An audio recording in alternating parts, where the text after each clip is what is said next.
आएंगे और आम आदमी का स्वार्थ में बात उठाएंगे, तभी पेट्रोल डीजल का दाम कम होगा, तभी आपके ऊपर लोगों का विश्वास आएगा। ये समझने की आवश्यकता है आज हम लोगों को। तृणमूल कांग्रेस और कांग्रेस में यह फर्क है कि पिछले 8 साल से कांग्रेस बीजेपी के सामने हार रहा है और तृणमूल कांग्रेस पिछले 8 साल से बीजेपी को हरा रही है। दोनों जो बेसिक फर्क है। और हम जहां एक बार घुसते हैं, हम आखिरी दम तक लड़ेंगे, चाहे उसके लिए जो करना पड़े।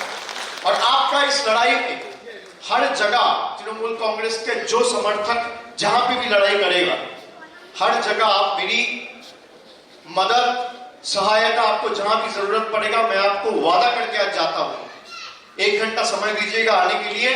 जहां पे मुझे खड़ा करेंगे, जहां पे मुझे पहुंचने बोलेंगे, मैं पहुंचूंगा। अगले 2 साल जितना मेहनत करना पड़े करेंगे। हर एक बूथ में इस साल के अंत तक तृणमूल कांग्रेस का पूरा बूथ कमेटी बनेगा और बीजेपी को हम आंख में आंख डाल के उखाड़ने का लड़ाई और ये प्रयास आज इस असम का मिट्टी से शुरू करते हैं और इस जंग का ऐलान करते हैं। चाहे कुछ भी हो, हम त्रिपुरा में घुसे, मेरे ऊपर हमला हुआ। सुष्मिता देव एक औरत है, वो गाड़ी तोड़ दिया है, उसके ऊपर हमला हुआ। शांतनु सेन के ऊपर हमला हुआ। त्रिपुरा के जो लोकल लीडर्स है उसके ऊपर हमला हुआ। पर तृणमूल कांग्रेस ने मैदान नहीं छोड़ा कि जितना तुम मारोगे, तुम मारते मारते थक जाओगे, हम सर नहीं झुकाएंगे। अगर सर झुकेगा तो सर मंदिर में झुकेगा, मस्जिद में झुकेगा, लोगों के सामने झुकेगा। किसी दरिंदे के सामने हम सर नहीं झुकाएंगे। उसके लिए जितनी लड़ाई लड़नी पड़े, जितनी ताकत लगानी पड़े, हम तैयार हैं।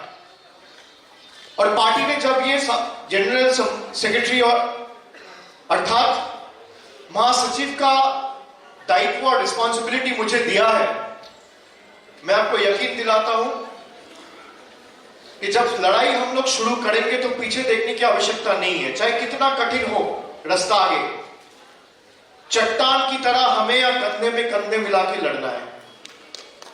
और चाहे कुछ भी मुद्दे हो, लोगों का मुद्दे उठा के हमें रास्ते पे रहना है। तृणमूल बंगाल से निकल के मेघालय में अपना कार्यक्रम शुरू किया। आज मेघालय में प्राइमरी ऑपोजिशन तृणमूल कांग्रेस है। आने वाला 1 साल के अंदर त्रिपुरा और मेघालय में चुनाव है। मैं आपको यकीन दिलाता हूं, तृणमूल कांग्रेस पूरी ताकत के साथ ये दोनों चुनाव लड़ेगी और आपके आशीर्वाद से त्रिपुरा और मेघालय दोनों जगह तृणमूल कांग्रेस की सरकार बनेगी, बीजेपी की सरकार के मुकाबले। असम का चुनाव में अभी समय है, विधानसभा के चुनाव में अभी 4 साल है, लेकिन लोकसभा का चुनाव में समय नहीं है। 2 साल है हमारे हाथ में।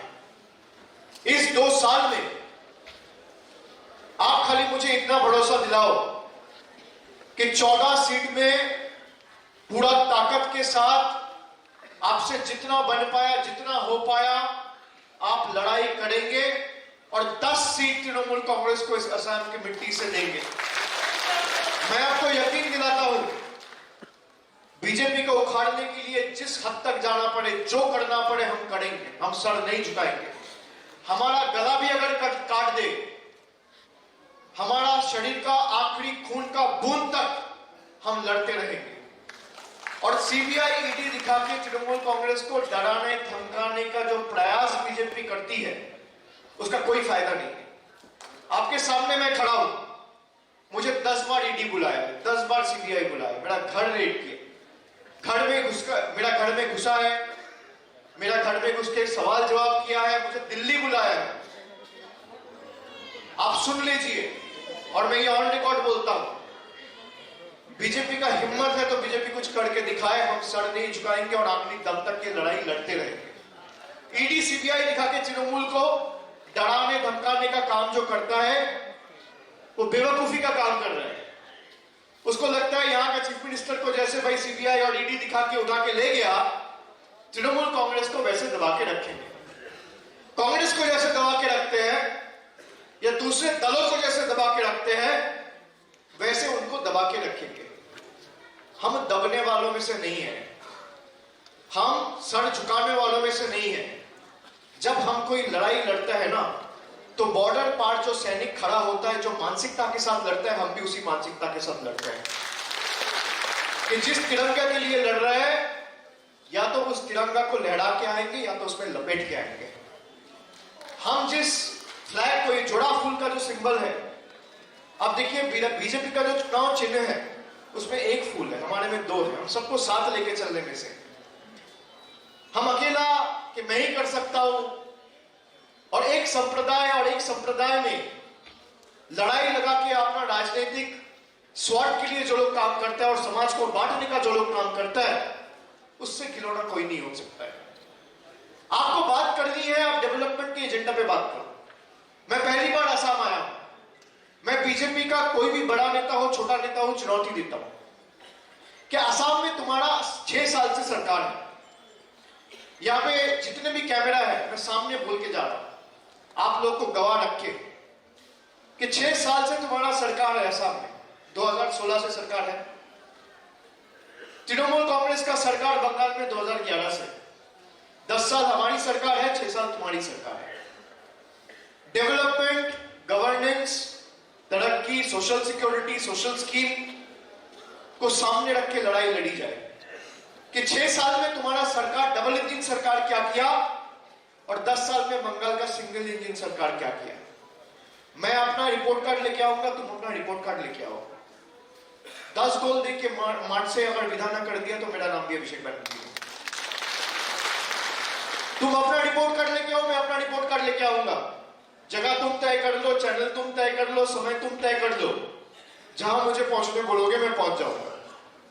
कि तुमने कितने स्कूल बनाए, हमने कितना स्कूल बनाया, तुमने कितना हॉस्पिटल बनाए, हमने कितना हॉस्पिटल बनाया, तुमने कितने लोगों को मदद की, हमने कितना लोगों का मदद किया। अगर बंगाल में कन्याश्री हो सकता है तो असम में क्यों नहीं हो सकता? बंगाल में हर घर में हर महिला को अगर हर महीना सरकार की तरफ से मदद मिल सकती है तो असम में क्यों नहीं हो सकता? आज देखिए, जिस असम को सोने का चिड़िया कहते थे लोग ब्रिटिश इंडिया के टाइम में, उस असम में आज पूरा देश में, और यह बड़ी शर्म की बात है कि महिलाओं के ऊपर अत्याचार में देश में 1 नंबर स्थान पे असम है। और बीजेपी कह रहे हैं हम डबल इंजन सरकार चला रहे हैं। आपको ऐसा डबल इंजन सरकार चाहिए क्या? चाहिए?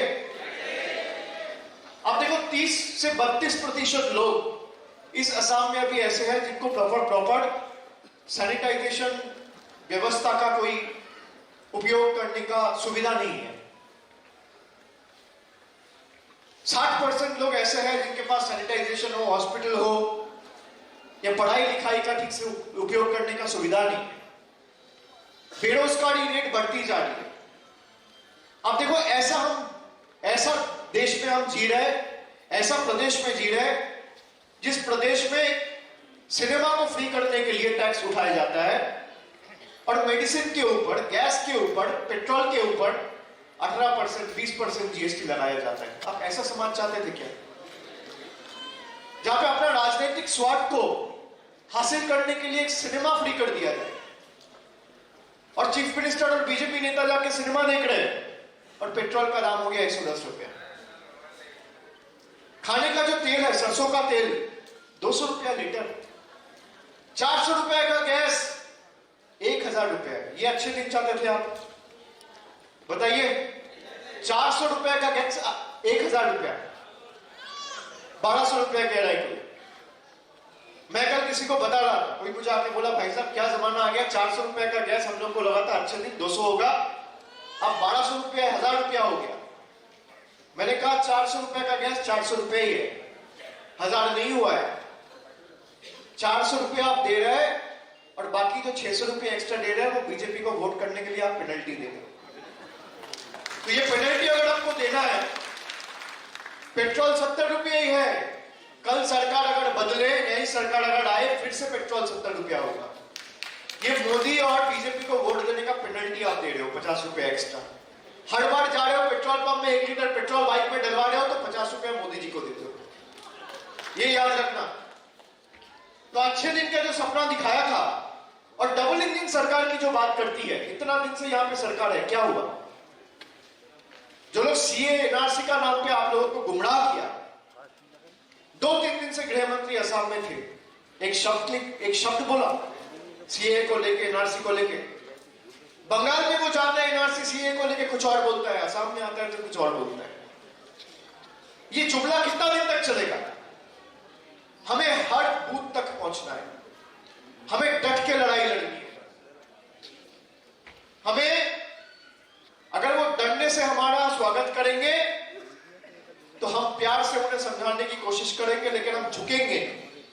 हम लोगों के स्वार्थ में लड़ेंगे, आखिरी दम तक लड़ेंगे, चाहे वो हिंदू हो, वो मुसलमान हो, वो सिख हो, वो ईसाई हो। कोई कहता है हिंदू खतरे में है, कोई कहता है मुसलमान खतरे में है। मैं कहता हूं धर्म का चश्मा उतार के देखो, पूरा हिंदुस्तान खतरे में। और मैं असम के तमाम लोगों से विनती करना चाहता हूं कि आपने देखा कांग्रेस के ऊपर भरोसा करके कि जितने लोग हम लोग बैठे हुए हैं सब कांग्रेस से आए हुए हैं, लेकिन कांग्रेस से बीजेपी के साथ लड़ाई नहीं हो सकता। ये आपको भी पता है, मुझे भी पता है। लड़ाई लड़ना है तो जिस भाषा में उनको समझ में आए उस भाषा में जवाब देना पड़ेगा। मैं आज आया, मैं आपको यकीन दिलाता हूं मैं बहुत जिद्दी इंसान हूं। जब तक ये स्टेट में नहीं जीतता मैं छोड़ के नहीं जाऊंगा, लेकिन आप लोग हमारे साथ नहीं छोड़ेंगे।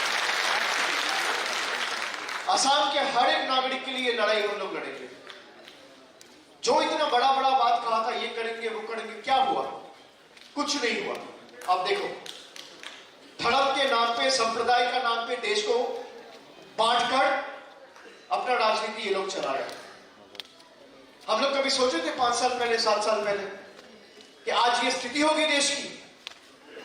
किसी को कहने की आजादी नहीं है, बोलने की आजादी नहीं है, मीडिया को आजादी नहीं है, जुडिशियरी को आजादी नहीं है। ये देश चल रहा है कि क्या चल रहा है? अगर इसको सुधारना है तो आप ही सुधार सकते हो। एक आम आदमी का जो ताकत है वो किसी और में नहीं है। जब आप वोट का बटन दबाते हो तो आप अपना भरोसा 5 साल के लिए किसी और को सौंप रहे हो, खाली एक दिन के लिए वोट नहीं कर रहे हो। जब आप जाके ईवीएम का बटन दबाते हो, चाहे वो कमल हो, वो तृणमूल हो, वो कांग्रेस हो, वो आम आदमी पार्टी हो, वो इंडिपेंडेंट हो, वो नोटा हो, आप किसी को भी वोट लगाए, किसी भी मोहर चिन्ह पे अपना चुनाव बटन दबाए, आप अपना भरोसा, अपना भविष्य, अपना प्यार, अपना समर्थन आने वाला 5 साल के लिए सौंप रहे हो। असम ने बीजेपी को सौंपा था, और जिस प्रदेश में कोई ऑपोजिशन नहीं है, जहां पे चीफ मिनिस्टर खुलेआम बोलता है मैं तो जो कहूंगा ऑपोजिशन वही करेगा, मैं बोलूंगा उसको खड़ा कर दो तो ये खड़ा कर देगा, मैं बोलूंगा उसको बिठा दो तो बैठ जाएगा। मैं चीफ मिनिस्टर साहब को कहना चाहता हूं, आप बहुत बड़े आदमी हैं, मैं बहुत छोटा आदमी हूं, लेकिन आप कोशिश करके देखिए तृणमूल के साथ ये करने के लिए।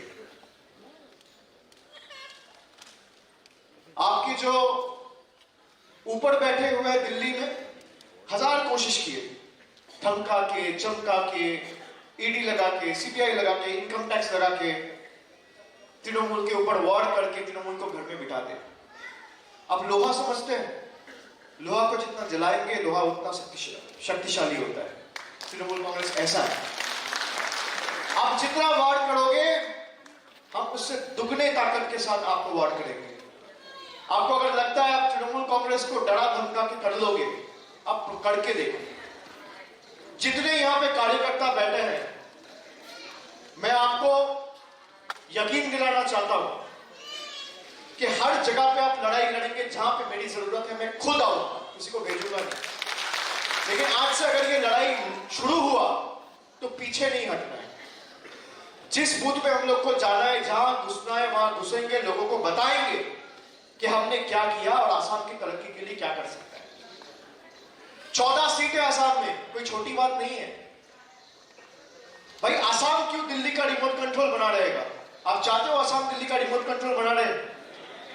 आप चाहते हो दिल्ली का नेता जब आए तो आसाम का यहां पे इस मिट्टी का लड़का ऐसे मिले, या आप चाहते हो ऐसे मिले? आसाम आप लोग को चलाना है। आसाम बंगाल नहीं चलाएगा, दिल्ली नहीं चलाएगा, गुजरात नहीं चलाएगा, मध्य प्रदेश नहीं चलाएगा, आसाम को चलाएगा। और आसाम अपना स्वाभिमान है, अपना सम्मान है, त्रिपुरा का भी अपना सम्मान है, मेघालय का भी अपना स्वाभिमान है। ये छोटे स्टेट हुआ तो क्या हुआ? यहां के लोग नहीं है, यहां के लोगों का समर्थन कोई मायने नहीं रखता। भले ही बड़े राज्य नहीं है, लेकिन भारत का यही यूएसपी है, यूनिटी इन डाइवर्सिटी। तो मैं आपको अनुरोध करूंगा, अपना हक, अपना सम्मान आपको ऐसे नहीं लेना, आपको छीन के लेना है दिल्ली से। आपका हक आपका है, आपका सम्मान आपका है। असम चलाएगा, असम दिल्ली का रिमोट कंट्रोल नहीं रहेगा कि दिल्ली से बोला भाई यहां ब्रिज बनेगा तो फिर बाबू लोग काम शुरू करेंगे ब्रिज बनाना। दिल्ली से बोला अच्छा यहां पे सड़कें बनेंगे तो सड़कें बनेगा। दिल्ली से बोला अच्छा मैं आऊंगा तब ये इनॉग्रेशन होगा, तब ये उद्घाटन होगा, तब वो उद्घाटन होता है। दिल्ली से बोला एनआरसी होगा, गलत लिस्ट निकाल दिया। अब ऐसा सरकार चाहते हो क्या? भाई दिल्ली असम नहीं चलाएगा, असम दिल्ली चलाएगा। 2024 में आपको बाजी पलटनी है कि बहुत जी हजूरी कर लिया, थोड़ा स्वार्थी बनो कि जी सर, हां sir, yes sir, no sir, बहुत हो गया। आप जो असम के लोग चाहेंगे दिल्ली वही करेंगे। भाई 14 सीट है ना, अब 10 सीट तृणमूल कांग्रेस को जिताओ। अब देखो असम की क्या दर्जा होती है देश में। मैं आपको यकीन दिला के जाता हूं आज, और आज तो हम लोग शुरुआत की है। जहां पे आपको जो सहायता की जरूरत पड़ेगी हम लोग चट्टान की तरह खड़ा रहेंगे, जैसे मैंने पहली बार कहा। लेकिन ये लड़ाई मरते दम तक लड़नी है।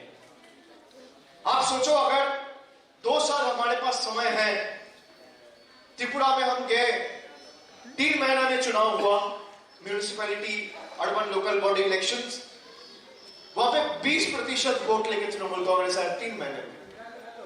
तो असम में तो 2 साल समय है हमारे पास। चलो 2 साल नहीं है, 1.5 साल है। 1.5 साल मतलब इतना समय अगर हम लोग एक साथ जमीन में पड़े रह के, अपने दिशा में अड़े रह के अगर काम शुरू करें तो इनको हटाना कोई बड़ी बात नहीं है। दीदी ने करके दिखाया ना बंगाल में, तृणमूल कांग्रेस ने करके दिखाया, और देखो ऐसे हटाया।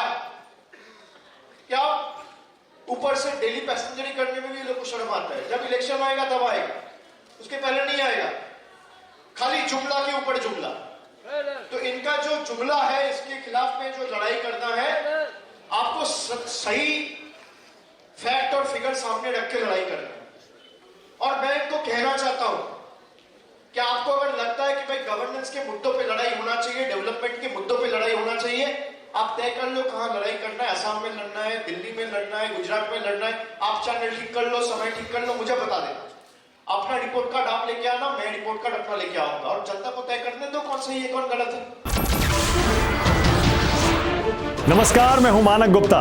अगर आपको हमारा ये वीडियो पसंद आया हो तो इसे लाइक और शेयर जरूर करें, और हां, हमें सब्सक्राइब और फॉलो करना ना भूलें ताकि आप देश और दुनिया की कोई खबर मिस ना करें।